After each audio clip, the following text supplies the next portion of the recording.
Content is the king. Frase yang gak asing lagi, ya enggak? Cuman dari mana awal mulanya? Si konten emang keturunan sultan mana tuh sampai jadi raja?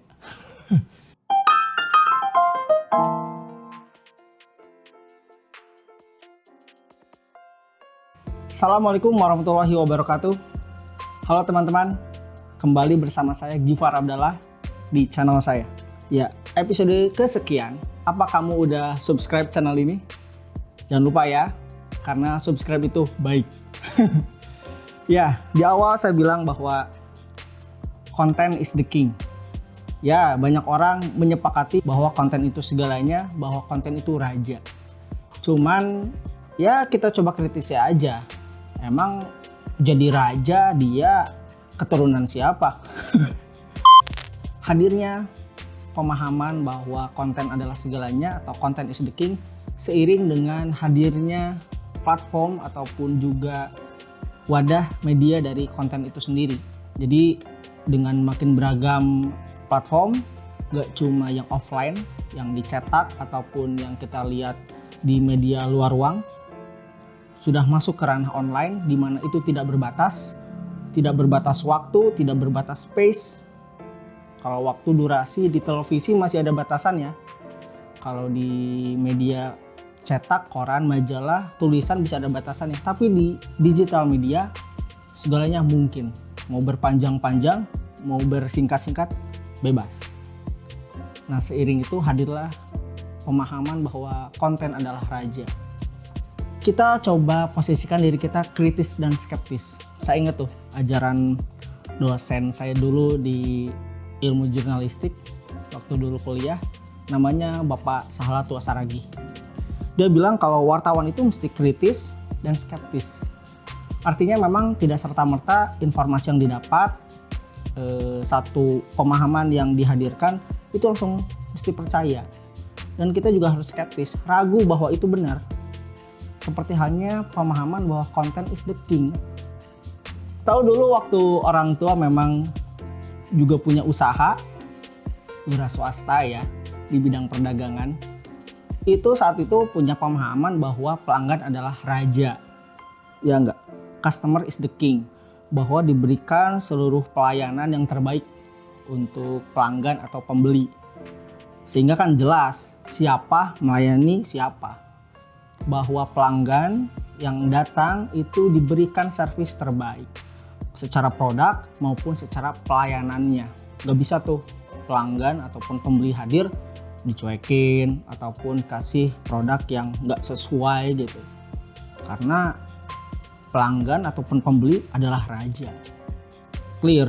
Sekarang ranahnya konten yang sudah masuk ke berbagai ruang, tidak hanya di ruang cetak ataupun ruang publik yang terbatas, tapi masuk ke ruang digital tidak berbatas, borderless. Hadir bahwa konten adalah raja. Nah, dipikir-pikir, jadi siapa melayani siapa dong ya? Kita melayani konten atau konten memang segalanya? Barangkali maksudnya adalah hadirnya berbagai media ataupun platform itu yang harus dikedepankan, yang harus diunggulkan atau diagungkan, disembah barangkali, itu adalah isinya atau kontennya. Wah, setiap presentasi kantor saya yang dulu bilang content is the king, digital media is the king kong. Cuman ya kita balik lagi ke realita. Apakah memang konten sudah diposisikan sebagai raja? Toh pada kenyataannya, misal nih kita bikin konten untuk platform let's say YouTube. Apakah memang kita menghamba ataupun merajakan ataupun mengagungkan si konten? Boleh jadi kita mengagungkan bagaimana cara kerja si platform ya.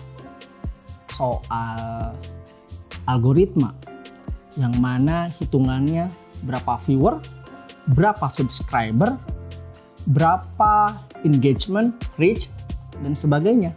Berarti kan yang dilayani bukan kontennya ya, tapi justru bagaimana si konten itu menyentuh audiensnya di media sosial. Nah, transaksional ala jual sembako, bagaimana pelanggan itu adalah raja. Sekarang mungkin viewer adalah raja, subscriber adalah raja. Kita melayani para subscriber. Kita melayani bagaimana viewer agar terus puas. Apakah masih relevan bahwa content is the king? Mungkin algoritma is the king, atau viewer is the king, follower is the king, subscriber is the king, dan banyak lagi raja-raja yang lain. Apalagi ranahnya media digital. Relevan atau enggak soal frase atau kalimat content is the king, ya dipikir-pikir lagi lah. Kita nggak serta-merta mencaplok bahwa content is the king. Toh pada akhirnya gimana platformnya, bener nggak? Ini kejadian. Mertua saya nih nonton film di TV kabel karena memang di rumah mertua itu berlangganan salah satu provider telekomunikasi. Kalau ngiklan saya sebutin. Nah itu kan ada tuh layanan nonton ininya ya, TV kabel. Cuman terbatas karena mungkin paketnya yang bukan yang komplit. Dia mengeluhkan ya filmnya itu aja, diputar berulang. Karena kan begitu ya TV kabel. Dia punya programasi berkalanya mungkin seminggu baru ganti gitu ya. Nah muncullah hadir yang namanya Netflix. Mertua juga akhirnya tahu apa itu Netflix.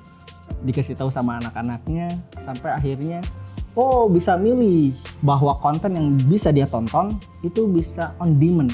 Ya tergantung mana film ataupun ya serial yang bisa ditonton di Netflix.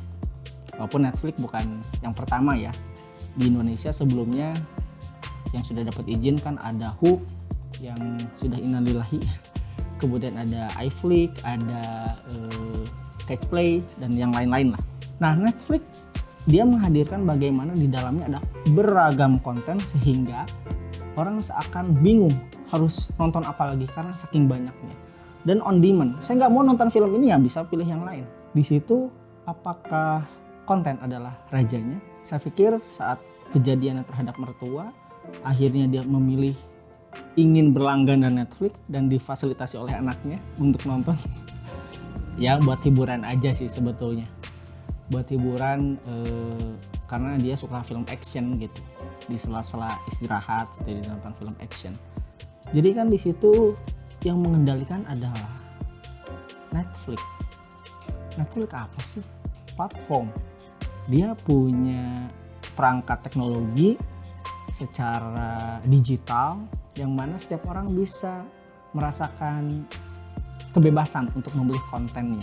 Bagi Netflix, siapapun konten kreator yang bikin film yang mengajukan terhadap dia, ya gimana Netflix, mana yang dibiayai, mana yang dipilih berdasarkan negaranya, berdasarkan juga kualitasnya, karena di situ kan nggak cuma dari Amerika ya, ada dari Spanyol, film Spanyol, ada dari Meksiko, kemudian ada film Jerman, macam-macam, termasuk series Dark yang saya ikuti itu. Dia punya kekuasaan untuk menentukan mana konten yang masuk di platform dia, mana yang diberikan kepada audiensnya, dan dia menentukan ini yang bisa dipilih. Seolah-olah banyak pilihan. Jadi rajanya siapa? Platform. Kita ngikutin gimana platformnya bekerja. YouTube misalnya, mau nggak mau biar video kita ditonton, ya kita ngikutin cara YouTube.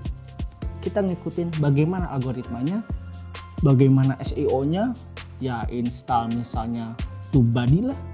Misalnya kita install juga Keyword Everywhere lah, atau beragam yang lain, mengoptimasi pencarian agar video kita atau konten kita ditonton.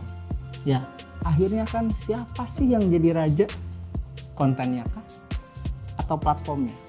Ini persis diskusi kita yang pertama soal konten versus platform. Nah, pemahaman content is the king, ya semacam dalil atau firman Tuhan yang dianggap benar, padahal realitasnya udah nggak relevan.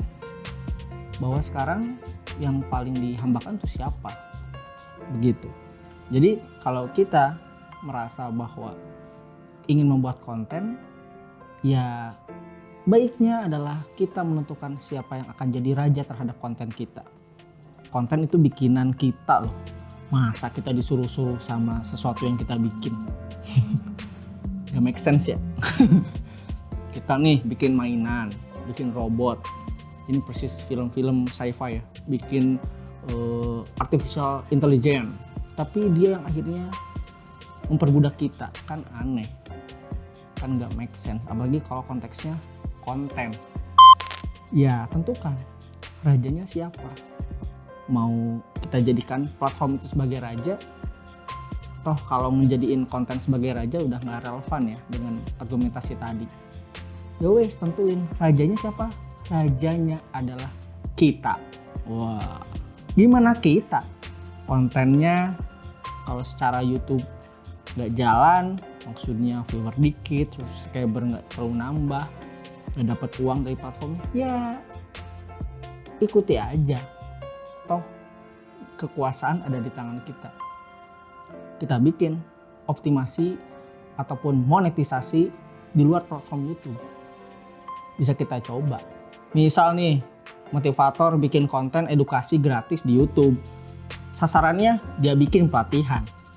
Ataupun siapapun profesinya, dia ingin menunjukkan kompetensi, dia bikin konten edukasi di YouTube yang memang platformnya untuk ditonton publik secara gratis.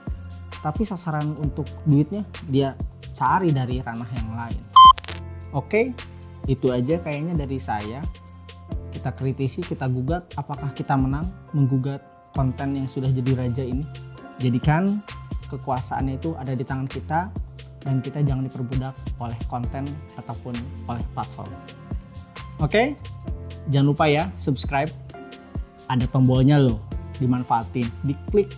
Ada loncengnya juga, boleh like, boleh share. Yang jelas mudah-mudahan konten ini bermanfaat buat kamu dan juga bisa menginspirasi kamu bikin sesuatu yang bernilai. Oke, itu aja. Wassalamualaikum warahmatullahi wabarakatuh.